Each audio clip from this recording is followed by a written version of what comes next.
వినండి. చదువుల గుడిలో చదివిన మీరు చక్కని స్నేహితులు, అంతే కదా? చదువుల గుడిలో చదివిన మీరు చక్కని స్నేహితులు, అంచెలంచెలుగా ఎదగడానికి విడిపోతున్నారు, మీరు వెళ్ళిపోతున్నారు.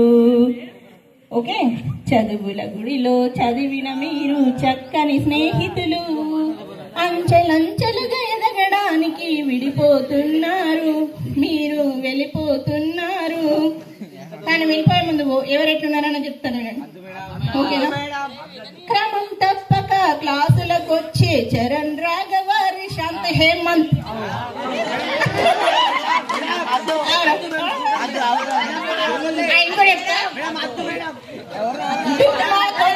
తిట్టిన కొట్టిన క్లాసుకి రాని వివేక్ మణికంఠ హర్షిత్, రవితేజనా? రవితేజ చెప్తాను వినండి.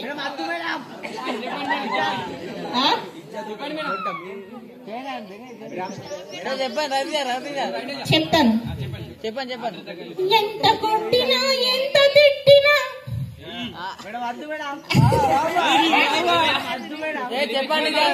ఓకే కొట్టండి అంటూ చలనం లేక నిలబడుతూ, క్లాసులు కొట్టిన కూడా పరీక్షలను మంచిగా వ్రాసే రవితేజ.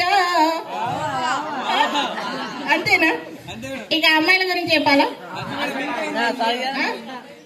అమ్మాయిల గురించి చెప్తానండి. ఎంతని చెప్పను ఏమని చెప్పను మా క్లాస్ 10th క్లాస్ గర్ల్స్ గురించి అంటే,